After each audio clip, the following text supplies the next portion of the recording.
So do you recall when you first sort of got the taste for performing and wanting to be an actor, when that sort of seed was planted? So firstly, I think they happened at different times. I think I always had a taste for performing. I was an only child, so much of my play when I was young was based on imagining scenarios and, becoming characters and creating stories and that sort of thing. And so that translated very easily into drama in school. And, I always wanted to be involved in the school play, the nativity, that sort of thing. But I don't think I really ever wanted to be an actor. I fell into acting just because I went to an open audition and I was incredibly lucky. But I think I was an actor before I realised that I wanted to be one. Wow. Which is unusual, I think, and certainly not what I would tell anybody else to expect from this industry. But yeah, I think it just kind of happened before I even was really aware of what was going on. So how old were you when that moment happened where you sort of got the first audition? And so I was 11 when I auditioned, and I was 12 by the time I got the part and started working on it, and then 13 by the time it came out. So it's quite a drawn out process. And that was a Golden Compass film, right? Yeah. Wow. Yeah. So that I mean, the level of sort of recognition that came from that, aside from practicing your craft and this sort of new thing which has found you, rather than you sort of going in pursuit of it, and then that being sort of recognized globally, that must have been a huge thing in so many different aspects of your life, personally, privately, publicly, in terms of discovering what it is to be an actor. It must have been quite an extraordinary time. Yeah, it was very surreal. I remember actually the day that the first photographs were leaked from the set of the Golden Compass, and just suddenly getting messages from people, not personally because I was a child, but my mum getting a lot of messages from people that she worked with 10 years ago, or somebody that she had once been friends with but hadn't heard from. And it suddenly became real that this was a thing that people were going to see. And this was long before the movie even came out. So we had some time to prepare for what that might be like. But I think even at the time, even at the height of it, I was not aware of quite how massive the film was. I only saw it as being something that was coming out in England, and then they flew us to America to release it there, and then to Japan and Hong Kong, and it just became this kind of global thing, and being recognized in Japan was probably still to this day one of the strangest experiences of my life.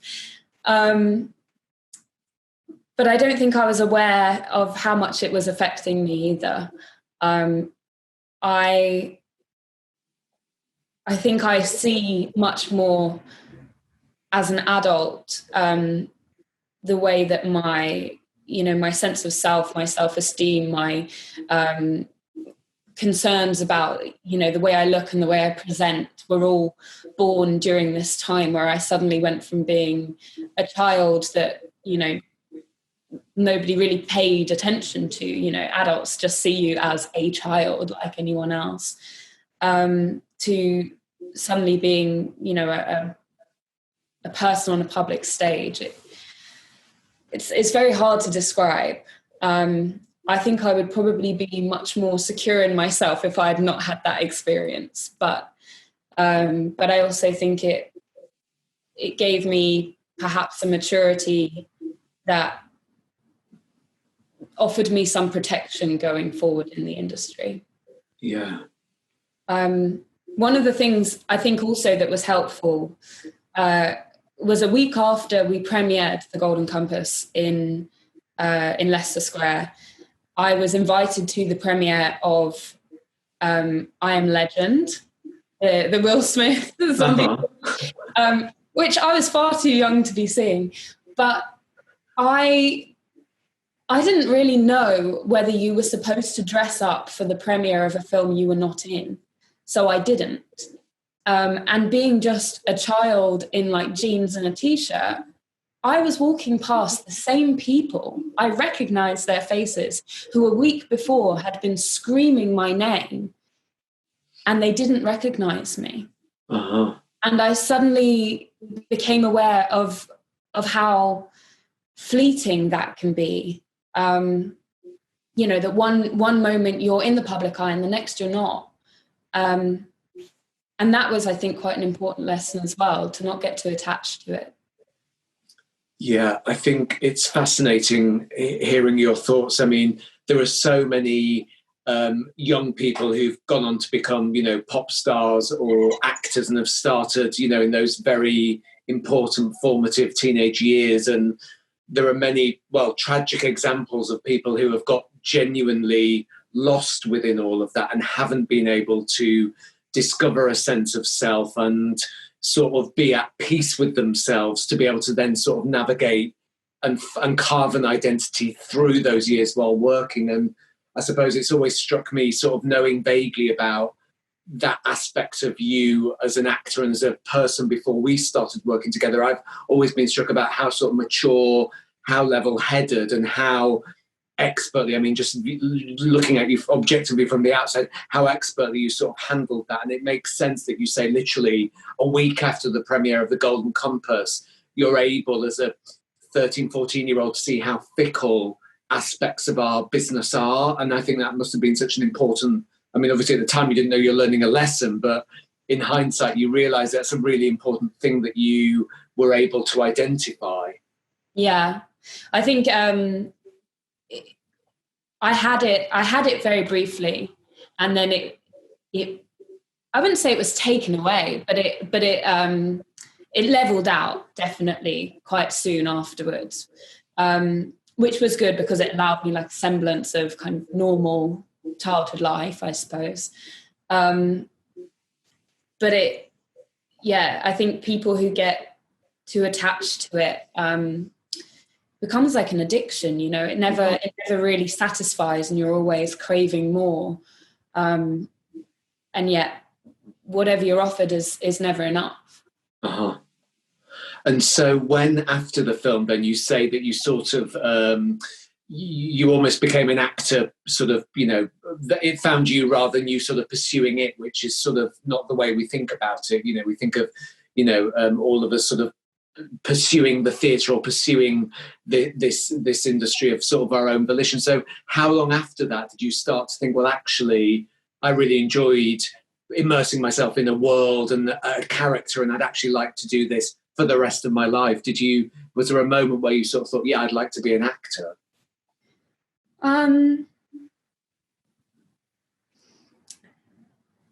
The Golden Compass, I initially thought was going to be a 3-film deal. So after having done the first one, I assumed I was in it for at least another 2 years. And then I got another job and had filmed that before The Golden Compass was even released. But at this point, I was still being just kind of thrown scripts in a way that has not happened since in my career, but that, I was just being sent anything and everything. And I spent most of the time saying, I don't want to read these. I'm tired. I'm exhausted. I want to sleep, or I want to see my friends, or I want to go to school. And so my mum spent a lot of time kind of, I think, reading stuff and just filtering for me. But at that point, it still felt as if everybody else wanted me to be an actor, and I didn't really know what I wanted. And I think the shift in that happened when probably around the time that and I can't remember exactly what the first one would have been, but around the time that I started being sent scripts that I liked and didn't get. And that suddenly was like a shift in me of going, oh, that actually, I want this. This is something that I need to pursue and I need to work towards. And it's not just a case of being handed things and accepting them. And so I suppose when I was probably about 14, it started to change into being an actor because I wanted to be an actor rather than being an actor because I had been in a film. Yeah. And were there actors either on stage or on television or in movies that you sort of looked up to, you know, both present and in the past, who you sort of idolised and thought, I really respect what they're doing and would like to try and sort of, you know, get to their level or of craft?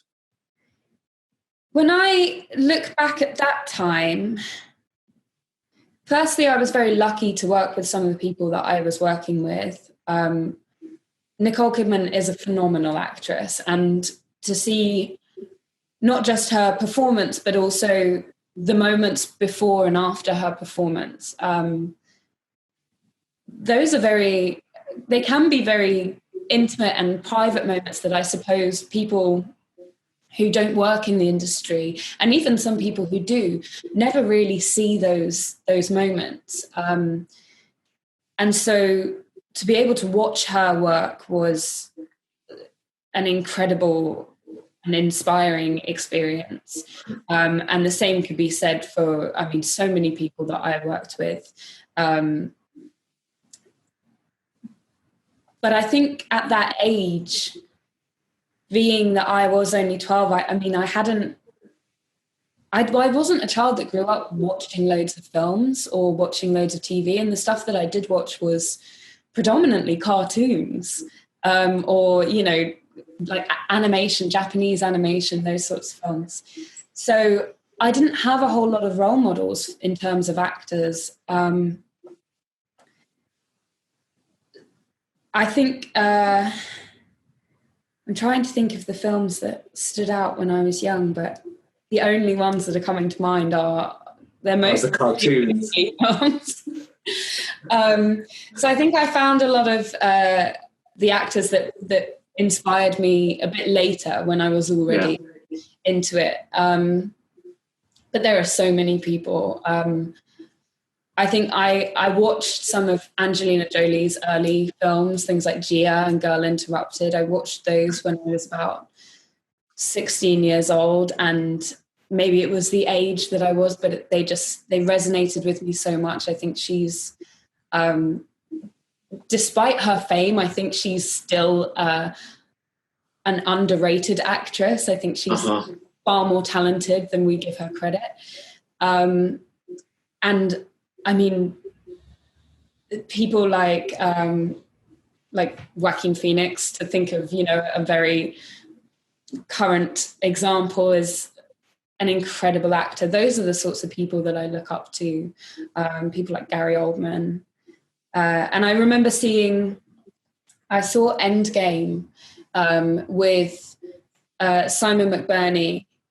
I forget the name of his production company. It's just gone from my head as well. That's so embarrassing. So he Complicity. Yes, that's the one. So they put on Endgame, and I remember watching that and just being absolutely blown away by these performances. And it was the first time that I'd seen theatre and watched it for the acting and not just for the spectacle. It had Mark Rylance in it as well. That was the first thing that I saw Mark Rylance in. And it was those moments of just seeing actors like really work that became inspiring. Yeah. I think Beckett, I've been thinking so much about Beckett over the last couple of, days, weeks, really. He's like the playwright for lockdown. I mean, it's like his sort of existential view of the world and humanity and the sort of profundity of which he sort of sees the world and people, I think is sort of like just perfect for now. In isolation is not unlike being buried up to your neck in sand. Exactly. Or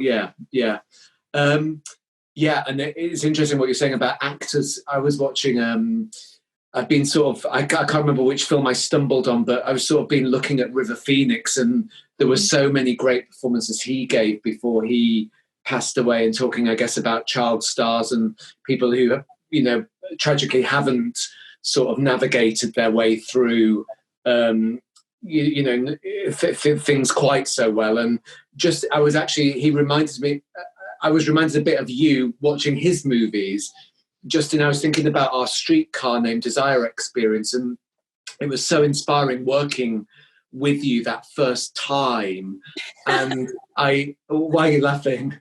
Because you're far too kind to me. No, I'm just being honest. But I was just thinking that one of the things that really sort of sticks out was how meticulously, especially in those early scenes when Stella sort of, she's busy and there's all the props and everything, and how meticulously and how intricately you handled all of that, and how you made something that for that character is very ordinary, you made it look very natural. And that sounds like quite a sort of glib and easy thing to say. Well, why wouldn't an actor make something that is every day for their character look very natural and ordinary? But I think that's one of the hardest things to do.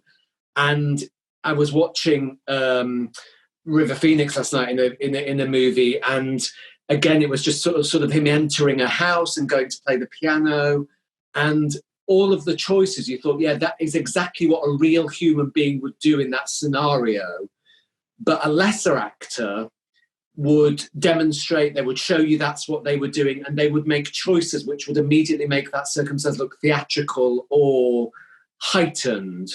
And he didn't. It was just sort of genius, really. And it reminded me of Streetcar and those early rehearsals where you would sort of be meticulous in the sort of detail, and it would make something look completely natural.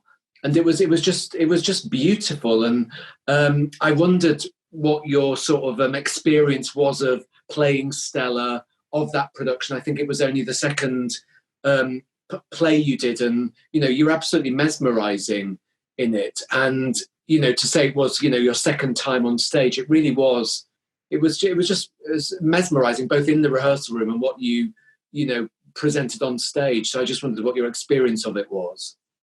Well, firstly, thank you. That's means so much coming from you, who I respect so much. But I can honestly say that was by such a long way the best thing I have ever done. It was the most positive experience I've ever had on any job.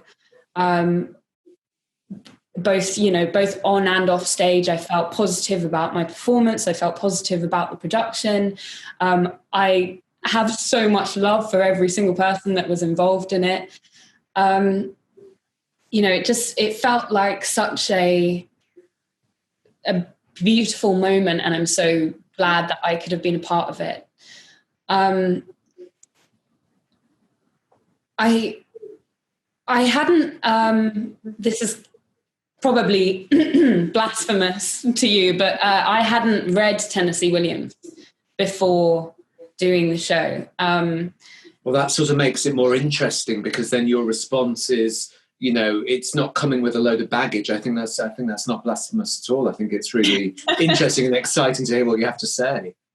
Well, I haven't read a whole lot of theatre at all, really, because that wasn't my background. And so the scripts that I was used to reading were were movie scripts, which are rarely as good as theatre scripts. You know, in order to stand the test of time, especially, a theatre script has to be really good. And in my opinion, Tennessee Williams is one of the best. And so there was just so much, there's so much emotion in it, and like just emotional material to work with that I think I wasn't used to being handed. I was used to having to like try and dig that out of the scenes. And that allowed for me a sort of freedom to just be in the moment and to let myself feel that I was being guided by the scenes rather than trying to like claw my way through them as such. And the world that I mean, it's funny that you should say that I was able to bring like a naturalism to it, but the world that you built in the direction and also in the, you know, the set design and the sound design and the lighting and everything that was a part of that production was so immersive that, I mean, when I was in those scenes, it felt like I was in my house. It didn't feel like I was on a stage. And so I almost feel like there wasn't any acting in it. There was just a sort of, I felt that I was able to free myself from all pretense and to just be present, which I think is what I always am looking to achieve when I'm acting, and very rarely am able to. But I was there, and you know, if I was crying in a scene, it was because I was genuinely heartbroken. And I was speaking to my boyfriend this morning about when it ended. It was there was a hangover from that job because it was so intoxicating. Mm-hmm. Back to the real world was really difficult. I mean, it was such a short run as well. We did I think 3 or 4 weeks. Yeah, it was just, I think it was about 3 weeks all in. Yeah. I mean, if you'd have asked us to do it for another 6 months, I would have said yes. Yeah, and I'm sure the audience would have happily received it for another 6 months as well. Yeah, I think what you say about being in the moment and stripping away the acting and being completely sort of naked and vulnerable, that is the hardest state for any of us to achieve, whether it's as an actor or a director, trying to just be in a moment and completely alive to it. And that completely resonates with me because it's sort of the hardest thing. And I think that's what, you know, really, again, without sort of, you know, being sycophantic, but, you know, that process of working on the play with all of you, but, you know, with you in particular, it was eye-opening for me because I felt like you were such a joy to work with because you were sort of so focused and instinctive. And when I gave you direction, I remember in the early days, there was sort of an element of mistrust from you where you would really, you know, think about what was being asked of you. And, you know, bless them, many actors, when the director offers something, will, you know, they're very gracious. Absolutely, I'll do that. I'll try that. And I think what I found so refreshing about the beginning of our relationship there was that I learned it wasn't mistrust. It was absolutely rigorously thinking about what was being asked of you, internalizing that in terms of your relationship with the character, what you're trying to achieve yourself in the scene, your relationship with the text, and then challenging it if you felt actually not sure about that, but let me try this. Or then just going with it and taking the note or the direction onto a level which I, as a director, could never have imagined or could only wish for. And it was just such a sort of incredible collaboration in that instance. And I wondered if that was how you've always been, you know, on film sets, and I know it was early days for theatre, or, you know, how has your rehearsal technique developed as you've sort of moved through the years? Well, it's a very long-winded question, sorry. I feel like the rehearsal that we had for Streetcar was the first really intensive rehearsal process I'd ever been a part of. There was some rehearsal for Golden Compass, and that was probably the most I've ever had on a film. But even that was mostly seemed to be focused on preparing me, for what it would be like to work in front of a camera, which I'd never done before, and also to work with the green screen elements, because I had to learn how to hold various animals and then to still be able to mimic those actions when the animals weren't there. So there was a lot of stuff like that, but it wasn't massively performance based. And when it came to the actual shooting of it, we had one director who shot most of the film. We then had 2 or maybe 3 directors who came in to do additional shooting on it. We had 3 or 4 executive producers on set at any one time. Then we had the writer, Philip Pullman, who I was desperate to impress. And so there were a lot of different opinions and a lot of different direction coming my way all at the same time. And being A, totally inexperienced, but B, 12 years old, that was quite overwhelming and confusing. And I think it taught me to be critical when it came, not critical as in just to think critically, I mean, about direction that I was given, because I might have 2 people telling me opposing things, and I had to try and work out how to please everybody. So that definitely affected the way that I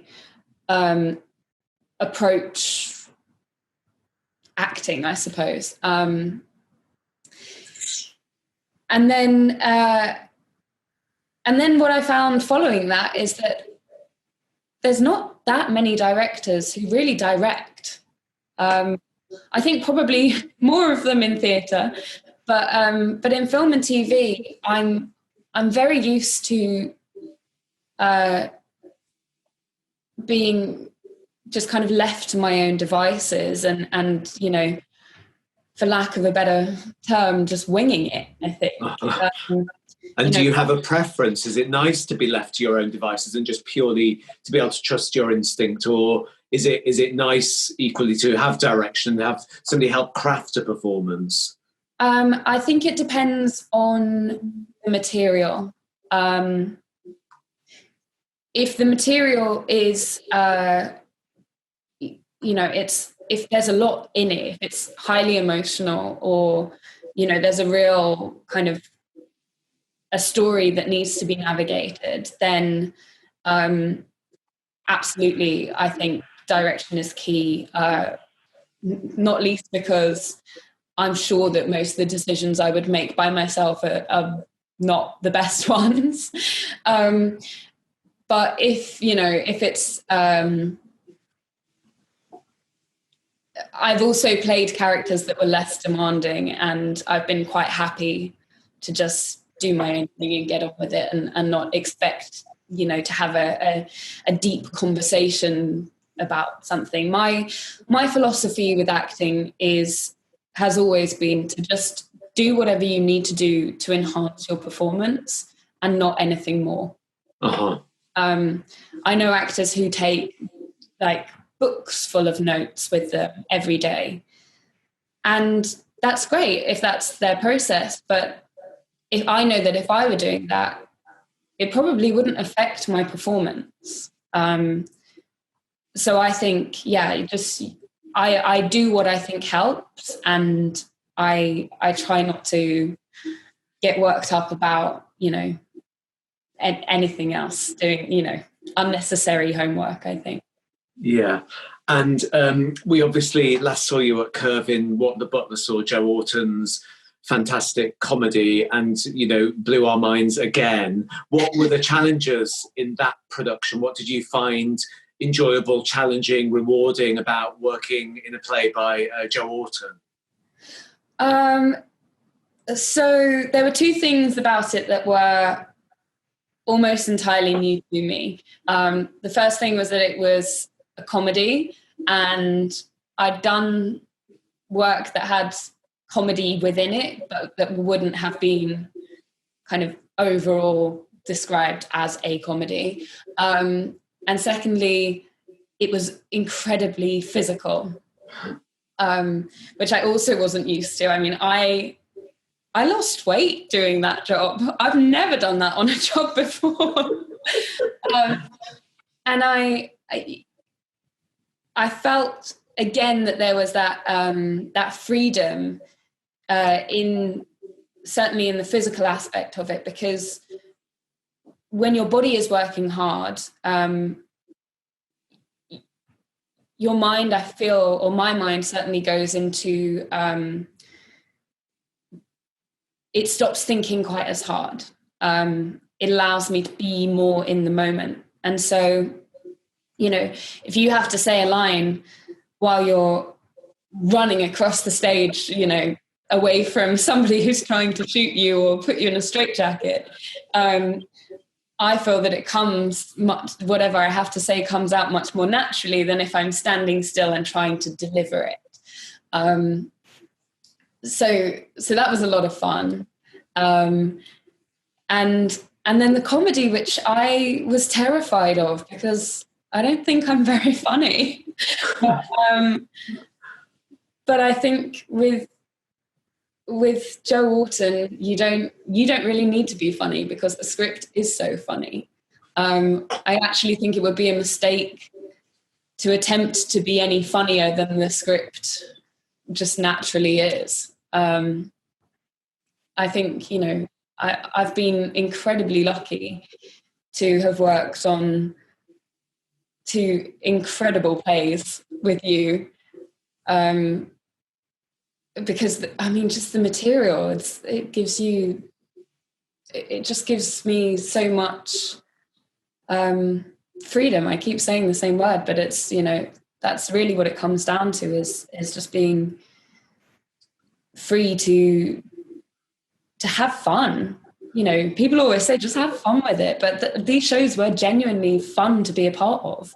Yeah, and I think because both writers were just writing, you know, they both inherently have such a sort of great delight and love for language and the spoken word and theatre and epic ideas and epic characters. And I think that sort of lust for life, which is sort of inherent in the writing, it's so intoxicating, isn't it? And as you say, with certainly, well, both plays, but specifically, I guess, the Autumn, you know, when we're doing all those sort of set pieces where there was a lot of physical stuff going on, you just had to sort of do as, you know, what he prescribed for you in the script. It was sort of quite liberating in that way, especially from a directorial point of view. You weren't sort of having to make things up or, you know, stage things, you know, for the sake of it. It was all absolutely there. And when you did stray or deviate from what was written, you could sort of feel it jar and not work as well. And yeah, it was sort of extraordinary, the quality of the writing, and as you say, serving it and not trying to do anything more. And I think Leonie Orton gave us a great note, you know, about not playing it for laughs, not playing the comedy, just being absolutely rooted in the truth of that scenario. And I think that was absolutely spot on and something we all sort of signed up for, I guess. Yeah. Yeah, I think that's exactly right, that you just have to you have to play it with sincerity, because that's when life is funniest, is when people don't realize they're being funny. Yeah. And I think also with respect to all of us in working on that production, I mean, we weren't going to top Joe Orton. There was no way we were going to be funnier or write a better gag or come up with a better sort of scenario than that mind could. So it was best just to sort of crack on and serve him, I guess. What do you think he'd make of the world today? What do you think he'd make of lockdown and everything that's going on in the world right now? I mean, that's a bit of a stupid question. I mean, you know, but... I think that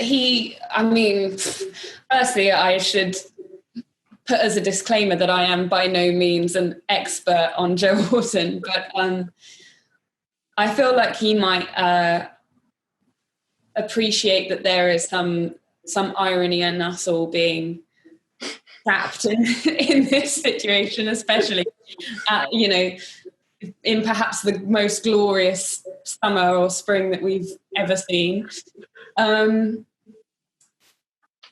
think I wonder whether he would be pleased at a society that has moved on so much as to find his work less shocking than it was at the time.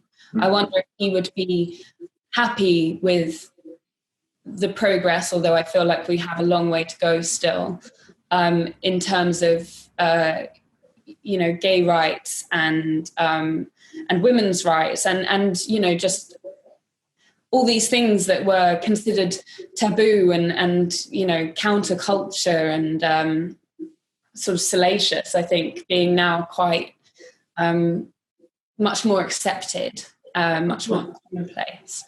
But then I wonder if perhaps he'd be sort of sad that he couldn't shock people quite as much as he could at the time in the 60s. So I think, there's he had such a wicked sense of humor, and perhaps he would have had to be even more extreme if he was alive today, just to still really get at people. I feel like he'd appreciate meme culture, the fact that nobody in the public eye is without ridicule anymore, and that we have social media as a system where we can anonymously tear people down, for better or worse.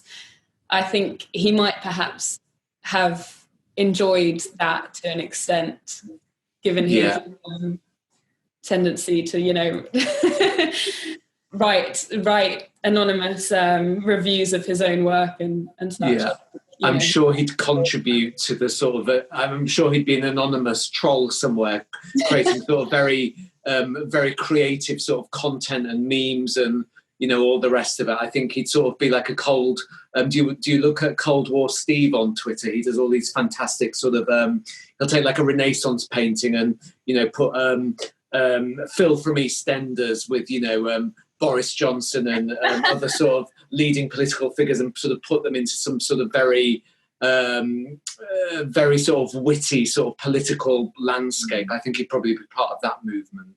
I haven't seen that, but that's what I'm going to look up when when I get. Yeah, you should do it. It's really brilliant, and it's sort of it's really witty sort of collage. So as I say, it's taking a sort of existing painting or a photograph, and then it's taking people from the news today and some of the less savoury movers and shakers of our time and putting them in these sort of collective environs. And it's just very witty and intelligent, and it's quite subversive but really interesting work. So yeah, it's Cold War Steve on Twitter. He's well worth checking out. That's my top tip for today. Moving on from the theatre work, you're really well known for your work on television, Skins, and then most recently, Shirley Truelove on Endeavour. What's it like when you're able to develop a character over a sustained, much longer period of time? And do you miss playing her, and do you miss that sort of ability to continue developing a character over a long period of time? I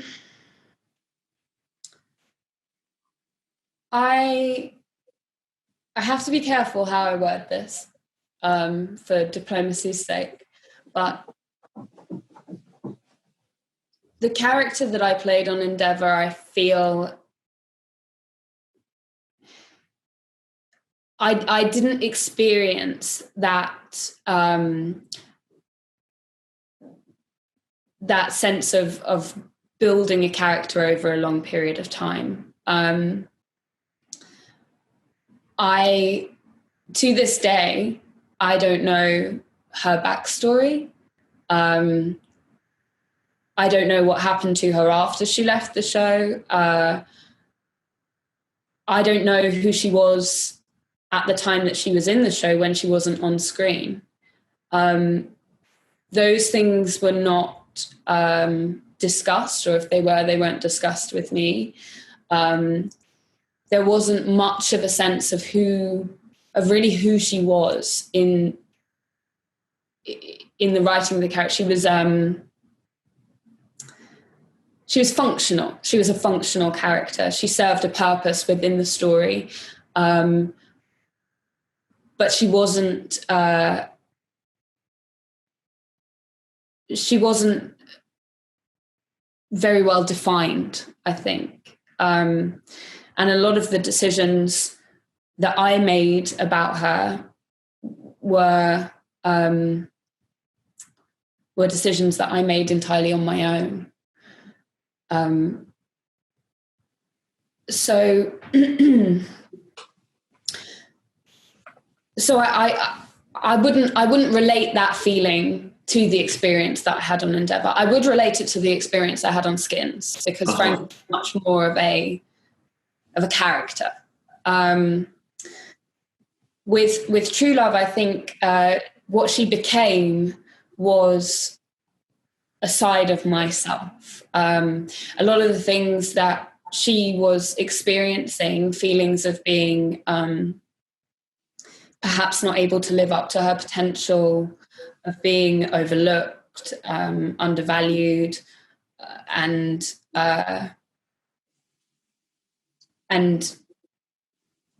patronized, I think, were things that I was experiencing in my personal life at that time. And so I was able to, I think, reflect those in the performance. And I'd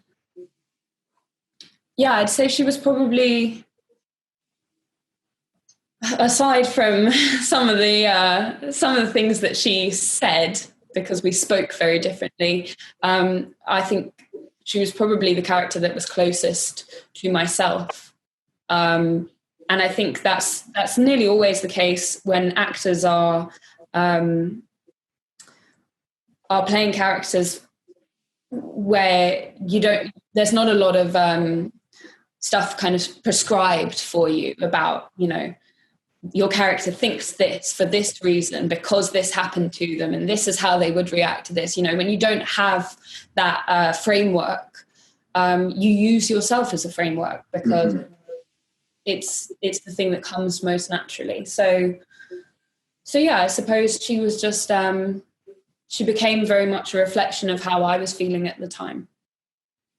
Wow. And you talk with such sort of insight and wisdom about the art of acting. What advice would you have for anybody who's sort of curious about becoming an actor, or any young people who are maybe watching this and thinking, I'd love to follow in Dakota's footsteps and be an actor? What sort of be your sort of top tips, your sort of advice? I mean, you've dispensed with a lot of wisdom as we've chatted, but is there any sort of final thoughts you'd like to offer up? I said before, but I'm really not. I'm not the person to come to for advice on how to become an actor, because I never did that part of it. And I appreciate that breaking into this industry is incredibly tough. And I was very fortunate to kind of bypassed a lot of that.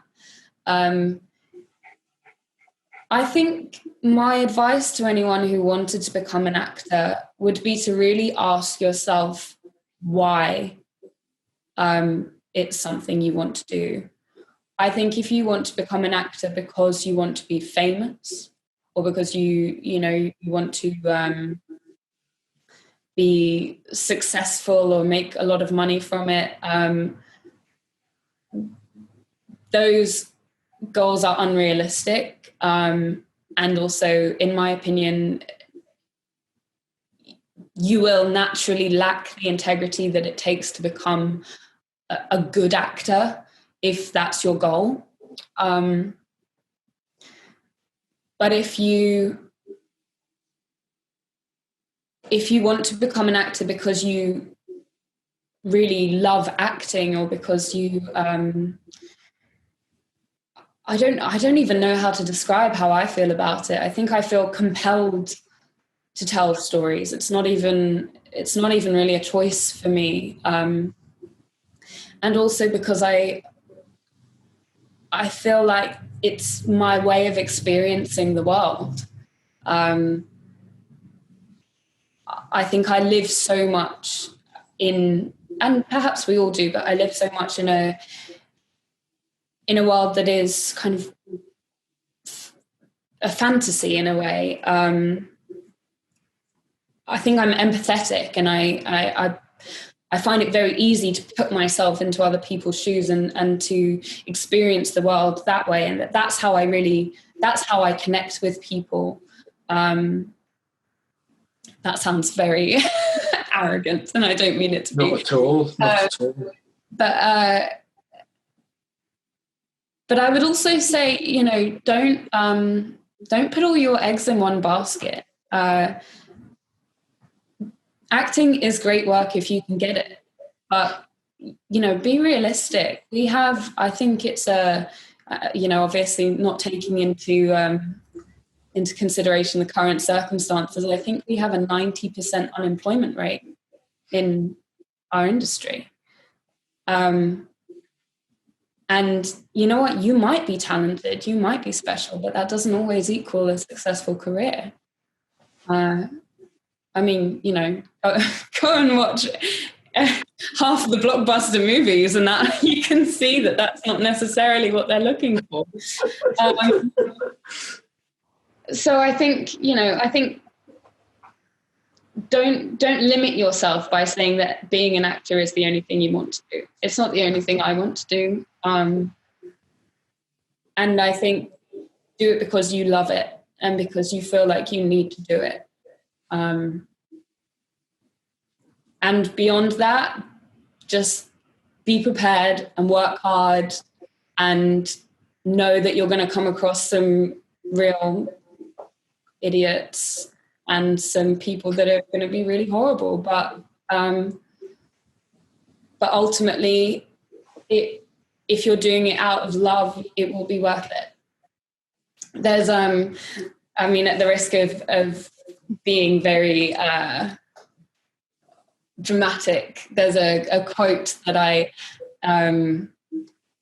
that really resonated with me when I first heard it when I was about 16, and it's from the end of Gia, the Angelina Jolie film, from the diary of Gia Karanji, and I'm definitely going to misquote it because I can't remember it exactly, but she's talking about all the things that she has experienced in her life. And she says, all the pains that have burned me and scarred my soul and the mistakes that I would have unmade if I could. It was worth it for being allowed to walk where I have walked. And I think that's what you have to remember going into, I think especially going into any creative industry, is that it's the path less taken, and it can be really thorny, but it's also a very beautiful path, and you have to remember to look around you as well as down. Mm-hmm.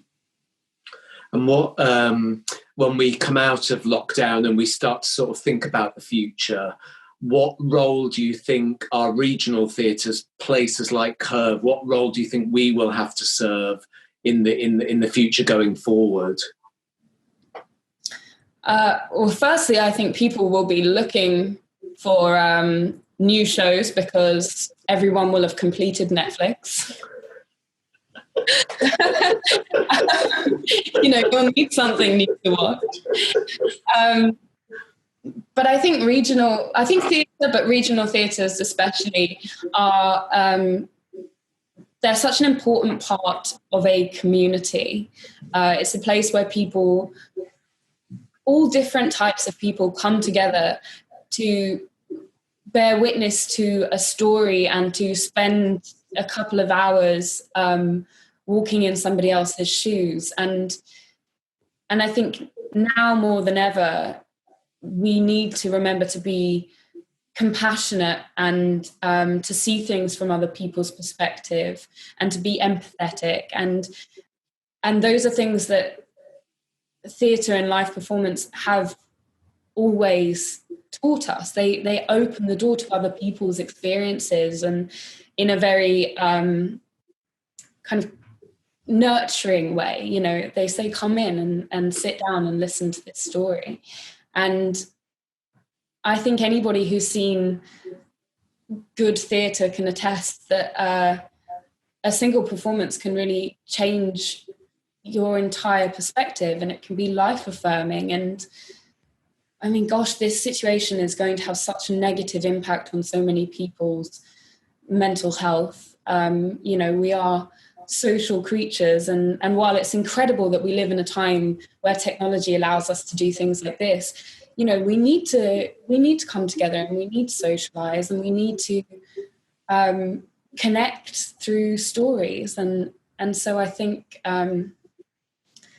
you know, obviously, I think we're all hoping and praying that this passes quickly, but I think we're all looking forward also to the day when we can come together and celebrate and not worry about sitting next to somebody.